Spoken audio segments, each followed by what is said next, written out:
روشنی میں چلے، روشنی میں چلے۔ جی ناظرین، میں آپ کی میزبان سحری شروفن پروگرام کلام کی روشنی میں آپ کو خوش آمدید کہتی ہوں۔ جس طرح سے آپ جانتے ہیں، ہم مکاشفہ کی کتاب جو کہ نبوتی کتاب ہے اور عدد کے لحاظ سے یہ آخری کتاب ہے، اس کتاب کا تعلق اخیر زمانہ سے ہے۔ ہم اس کتاب کے متعلق ان باتوں کو سیکھ رہے ہیں جن باتوں کا جلد ہونا ضرور ہے۔ آج بھی ہم اسی کتاب کے متعلق اور باتوں کو سیکھیں گے، جانیں گے اور ان باتوں سے استفادہ حاصل کریں گے۔ آج ایک بار پھر میرے ساتھ محترم عالی جناب پادری عزیز انور صاحب ہیں۔ پادری صاحب، آج کے پروگرام میں آپ کو خوش آمدید کہتی ہوں۔ بہت شکریہ سہرش، آپ نے اس کتاب کے تعلق سے ان سچائیوں کو سیکھنے اور سکھانے کا یہ عمل شروع کیا ہے، اور یہ ایک ایسی کتاب ہے جو عہد عتیق میں واحد نبوت، عہد جدید میں واحد نبوتی کتاب ہے جی، اور یہ ہر دور کے لیے ضروری ہے۔ بے شک۔ سو میں خداوند کا شکر کرتا ہوں کہ آج اس نے ہمیں موقع دیا کہ ہم خدا کے پاک کلام کی سچائیوں کو سیکھ سکیں۔ جی، خداوند کا شکر ہو۔ پادری صاحب، گزشتہ ایپیسوڈ میں ہم چھٹے باب کے متعلق، مہروں کے متعلق سیکھ رہے ہیں۔ تو ہم چھٹے باب کی جب 9ویں آیت کا مطالعہ کرتے ہیں تو اس میں لکھا ہے، اور جب اس نے 5ویں مہر کھولی تو میں نے قربان گاہ کے نیچے ان کی روحیں دیکھیں جو خدا کے کلام کے سبب سے اور گواہی پر قائم رہنے کے باعث مارے گئے تھے۔ تو میں آپ سے سوال پوچھنا چاہوں گی کہ یہ قربان گاہ کے نیچے کا مقام کون سا ہے اور اس سے کیا مراد ہے، اور یہاں خدا کے کلام کے سبب سے کوئی کیسے ہلاک ہو سکتا ہے جبکہ کلام زندگی بخشتا ہے، اور گواہی پر قائم رہنے کے حوالے سے مسیحی تاریخ میں بحث رہی ہے جو اعزار ثانیوں کے دور میں اپنی گواہی پر قائم نہ رہے۔ کچھ بشپ حضرات نے بعد میں ان کی توبہ قبول کرتے ہوئے انہیں دوبارہ کلیسیا میں شامل کر لیا۔ تو کیا انہیں بھی قربان گاہ کے نیچے ایسا معتبر یا اعلیٰ مقام مل سکتا ہے؟ اس کے متعلق بتائیں۔ بہت شکریہ، آپ نے یہ سوال جو کیا ہے، اس پہ بہت ساری باتیں آپ نے سوال کے طور پر پوچھی ہیں۔ جی، پہلی بات تو آپ کو یاد رکھنا چاہیے کہ میں نے شروع میں ابتدا میں بتایا تھا کہ یہ جو مہریں ہیں یہ اس دستاویز پر ہیں جو دستاویز مہروں سے بند کی گئی ہے، جی، اور وہ مہروں سے اس لیے بند کی گئی ہے کہ عہد عتیق میں یہودیوں کے ہاں یا کاروباری معاملات میں جب کوئی شخص قرض لیتا تھا تو پھر ایک تومار یا ایک بک تیار کی جاتی تھی، جس کو مکاشفہ کی اس کتاب میں یا اس حوالے میں کتاب کا ذکر کیا گیا ہے۔ جی، اس وقت کتاب ہوتی ہی نہیں تھی، صحیح۔ اور جب کوئی شخص اپنا قرض واپس کر دیتا تھا تو پھر وہ جو تومار ہوتا تھا اس کی مہریں توڑ دی جاتی تھی ٹھیک، اور اسے کسی درخت پر ٹانگ دیا جاتا تھا۔ صحیح۔ چونکہ مسیح یسوع نے گناہ کے اس قرض کو چکا کر ان مہروں کو توڑ دیا ہے اور گناہ کی سزا اس نے ختم کر دی ہے، اس لیے ہم ان مہروں کے بارے مکاشفہ کے اس صحیفے میں مطالعہ کرتے ہیں۔ جب ہم چوتھی مہر کے بارے پڑھ رہے تھے تو ہم نے سیکھا تھا کہ زرد رنگ کا گھوڑا ہے، جی، اور میں نے عرض کیا تھا کہ وہ زرد رنگ جو ہے وہ موت کو پیش کرتا ہے، اور یہ جو چوتھا گھوڑا ہے یہ کال، قحط، جنگ اور خون ریزی کی علامت ہے۔ صحیح۔ اور اس کے ساتھ دو باتیں وہاں ذکر ہے اس آیت میں، موت کا اور عالم ارواح کا۔ تو موت جو ہے وہ تو کال اور قحط اور جنگ اور درندوں کی وجہ سے انسانوں پر جاری ہے، بے شک، لیکن موت اور عالم ارواح جو ہے چونکہ یہ دونوں اکٹھے ہیں، اس لیے عالم ارواح ان مردوں کو جو موت کا شکار ہو رہے ہیں ساتھ ہی ساتھ ان سے لپٹ رہی ہے یا ان کو لپیٹ رہی ہے، صحیح، کیونکہ ایماندار جو ہیں بائبل کے مطابق وہ عالم ارواح میں نہیں جاتے۔ عالم ارواح میں تمام انسانوں کی روحیں جاتی ہیں، صحیح، پر ایمانداروں کی نہیں۔ ایمانداروں کی روحیں جو ہیں وہ مرنے کے بعد وائز میں بھی لکھا ہے اور لوکا کی انجیل میں امیر آدمی اور لازر کی کہانی میں بھی لکھا ہے بالکل، کہ وہ وہاں چلی جاتی ہیں جہاں سے آئی ہوتی۔ اب ایماندار کی روح جو ہے وہ عالم ارواح میں اس لیے نہیں جا سکتی کہ وہ ان لوگوں کی روحیں ہیں جو گناہ کے سرزد ہونے کی وجہ سے موت کا شکار ہوئے۔ ٹھیک، تو یہاں یہ عالم ارواح میں جو روحیں ہیں وہ اس کے اندر ہیں اور ان پر موت جو ہے وہ حاوی ہے۔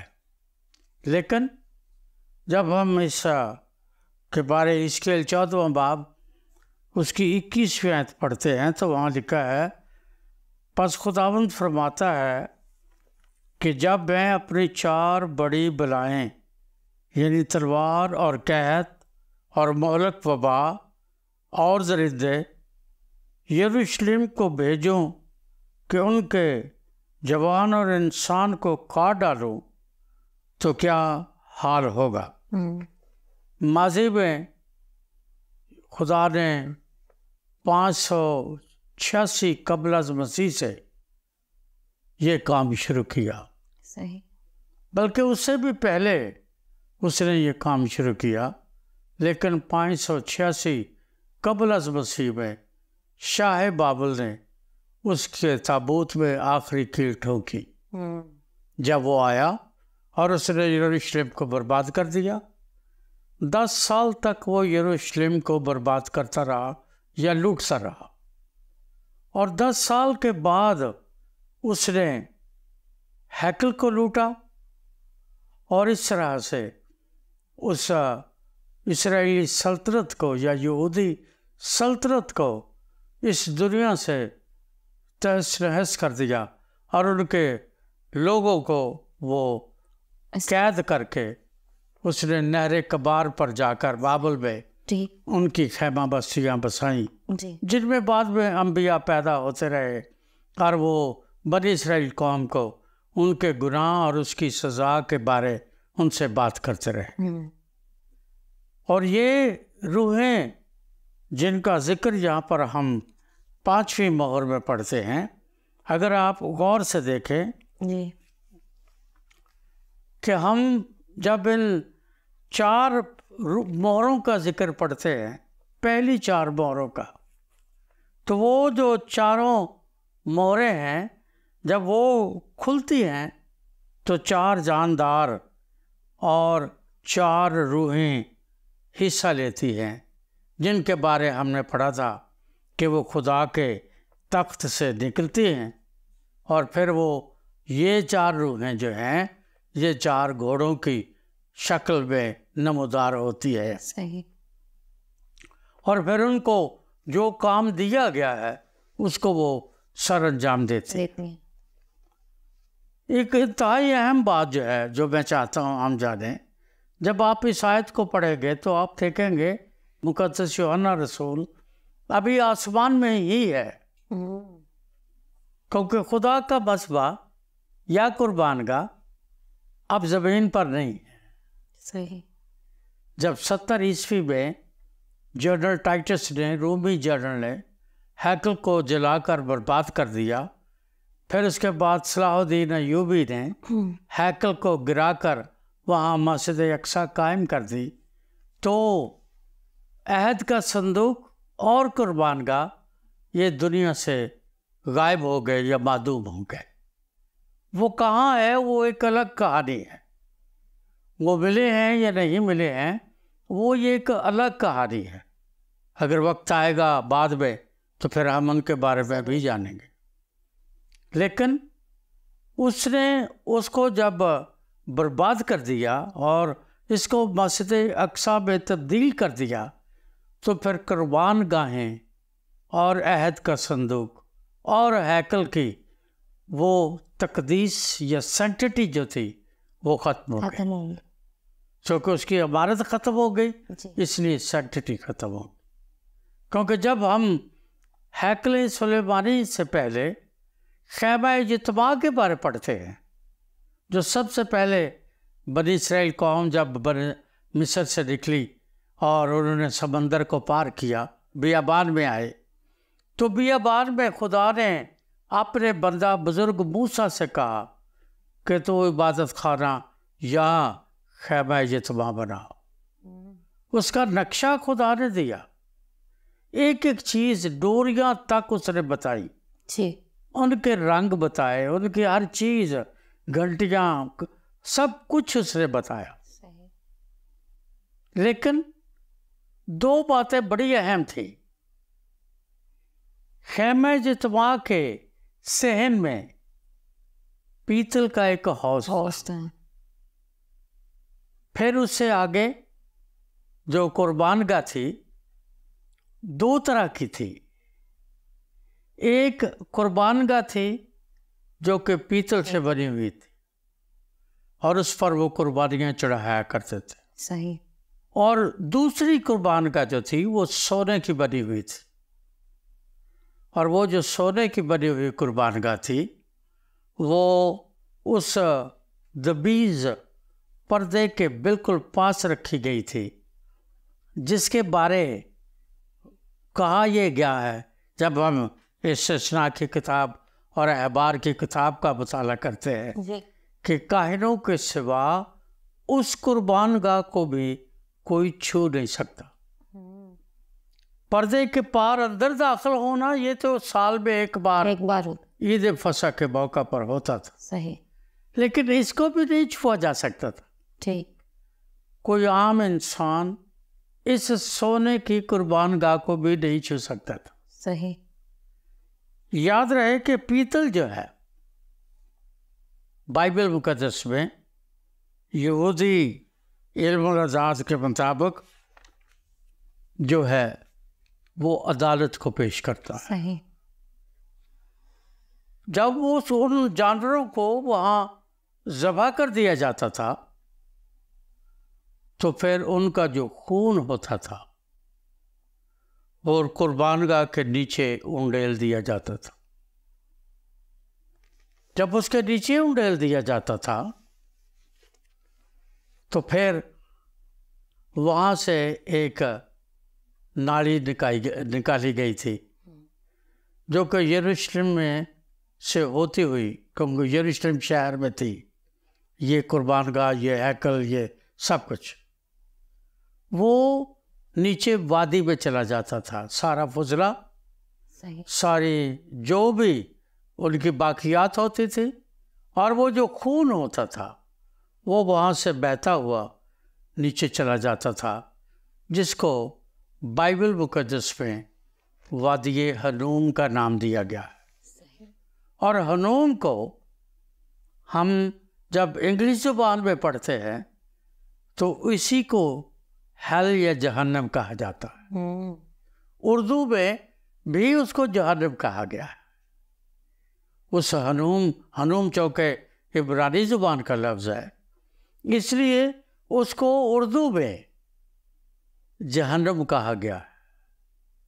اور وہاں جو فضلہ اور باقیات اور وہ لہو جو بہہ جاتا تھا یا جس کو ڈال دیا جاتا تھا اس قربان گاہ کے نیچے، جب وہ نیچے پہنچتا تھا تو وہاں اس وادی میں ہر وقت، آپ کو یاد ہوگا مسیح یسوع نے کہا کہ ان کو لے جاؤ اور ان کو وہاں ڈال دو جہاں رونا اور دانتوں کا پیسنا ہے. وہاں لکھا ہے کہ وہاں نہ آگ بجھتی ہے اور نہ کیڑا مرتا ہے. اس کا سبب ہی یہی تھا کہ وہ باقیات اور وہ خون اور وہ فضلہ بہہ کر جب اس وادی میں چلا جاتا تھا، وہاں جمع ہو جاتا تھا، تو پھر اس پہ سفید رنگ کا ایک کیڑا پیدا ہوتا تھا اس بلڈ کے اندر. وہاں گیدڑ اور کتے اور بھیڑیے اس قسم کے جانور آتے اور وہ کھانے سے لڑتے، ایک دوسرے پر دانت پیستے. اس لیے یسوع نے کہا وہاں رونا اور دانتوں کا پیسنا ہوگا. اور جانور جو تھے جیسے گیدڑ ہیں، جب ان سے چھینا جاتا تھا یا کتوں سے چھینا جاتا تھا تو پھر وہ روتے اور چیختے اور چلاتے تھے. اس لیے اس کو جہنم یا اسے ہنوم کی وادی کہا گیا. اب سوال یہ ہے کہ جب ہم اس قربان گاہ کے بارے مقدس یوحنا کی اس رویا کو دیکھتے ہیں جسے وہ دیکھ رہا ہے، وہ بھی زمین پر نہیں، میں نے پہلے بتایا، وہ آسمان میں اسے دیکھ رہا ہے. اگر آپ غور کریں تو وہاں وہ 3 چیزیں دیکھتا ہے.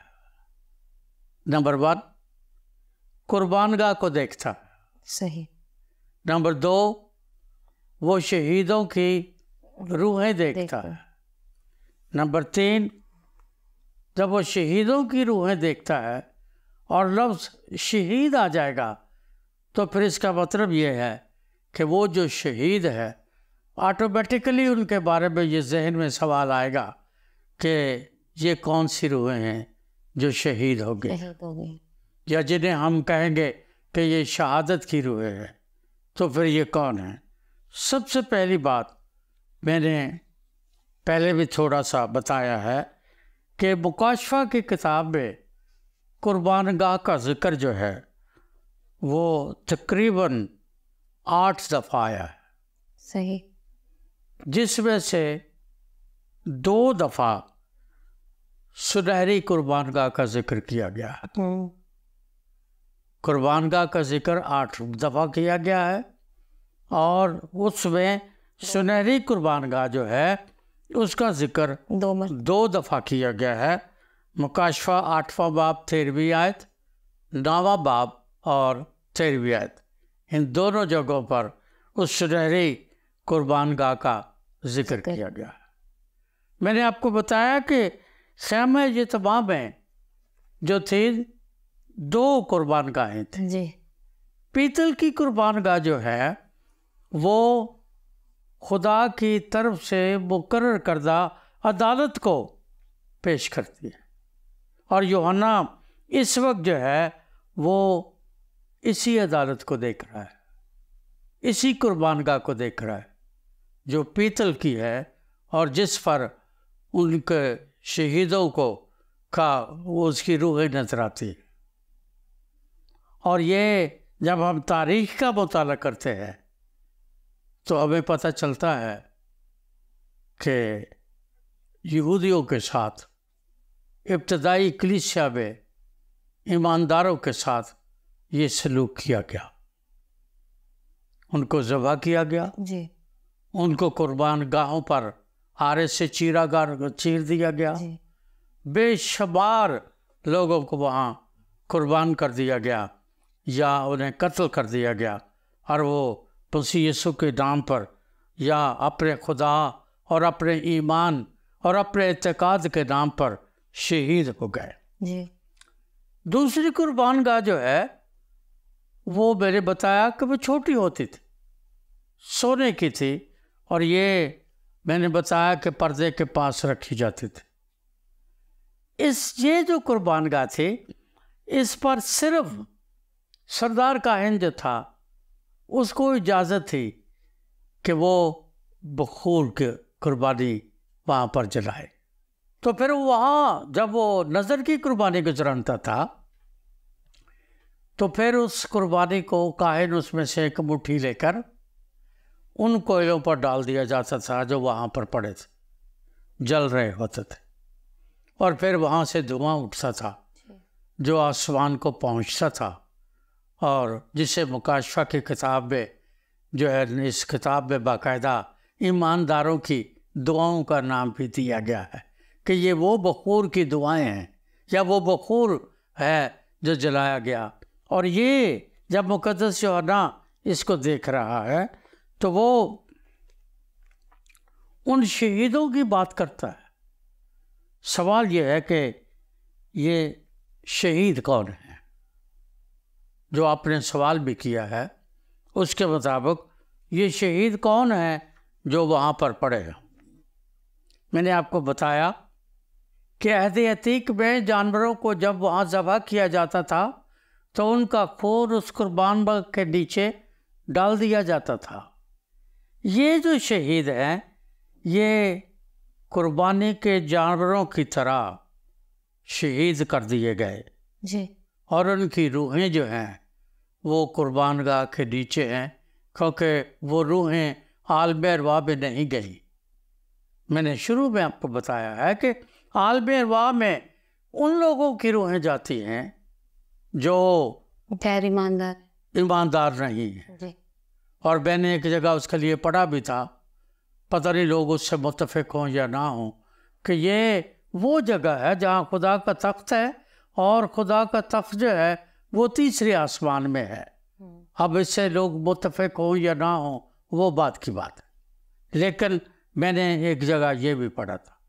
تو یہ ان شہیدوں کی روحیں ہیں جو اپنے ایمان کی خاطر شہید کر دی گئی، اور وہ عہد عتیق کی ہیں یا عہد جدید کی ہیں. وہ روحیں ہیں جو انہوں نے ایمان کی خاطر اپنی جان خداوند کے لیے دے دی، قربان کر دی. اور یہ جب ہم سمرنا کی کلیسیا کے بارے پڑھتے ہیں تو سمرنا کی کلیسیا کو تو خداوند باقاعدہ کہتا ہے کہ میں تیری مصیبت کو جانتا ہوں. اور مصیبت کے لیے جو یونانی کا لفظ وہاں پر ہے وہ ہے کہ میں تیرے کچلے جانے کو جانتا ہوں. کیونکہ مصیبت یہ تھی کہ ایک پتھر کو نیچے رکھ کر، چٹان کو، اس کے اوپر ایماندار کو رکھ کر جو یسوع کا انکار نہیں کرتا تھا، اوپر سے پتھر گرا دیا جاتا تھا اور اس کو کچل کر مار دیا جاتا تھا. تو یسوع اس کیفیت سے چونکہ واقف ہے، لکھا ہے یسایہ میں کہ وہ کچلا گیا. تو چونکہ وہ اس کیفیت سے اور ان حالات سے واقف ہے، اس لیے وہ اس بات کو جانتا ہے اور وہ ان شہیدوں کی روحوں کو بھی جانتا ہے جو اس کے نیچے پڑی ہیں اور آواز اٹھاتی ہے. وہ کہتی کیا ہیں جس کے بارے اکثر لوگ ابہام کا شکار ہیں اور غلط قسم کے یا درست قسم کے نظریات بھی رکھتے ہیں. جی. وہ کہتے ہیں کہ ہمارا انصاف کر، ہمارا انصاف کر. اس کا سبب کیا ہے؟ سبب یہ ہے کہ خون کا بدلہ خون ہے. خون کا بدلہ خون ہے.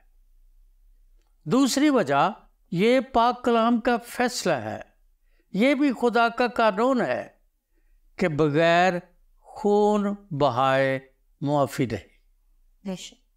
اب اگر وہ قربان گاہ کے نیچے ہے اور ان کا لہو وہاں سے، ان کی روحیں وہاں سے پکارتی ہے، تو وہ عدالت کے لیے نہیں پکارتی، وہ بدلہ نہیں مانگتی. جیسے اکثر لوگ کہتے ہیں جی مسیحی ایمان میں بدلے کی بات ہو رہی ہے. یہ بدلے کی بات نہیں ہے، یہ عدالت کی اور انصاف کی بات ہے. اور وہ کہتے ہیں کہ کب تک تو ہمارا انصاف نہیں کرے گا. لیکن ایک اور بڑی اہم بات میں چاہتا ہوں جانی، وہ یہ ہے کہ ہم نے پڑھا سیکھا کہ تیسرے مکاشفہ کے تیسرے باب کے بعد کلیسیا جو ہے اس سے پہلے آسمان پر اٹھائی جا چکی. اب زمین پر مصیبت کا دور یا آخری دور شروع ہو چکا ہے.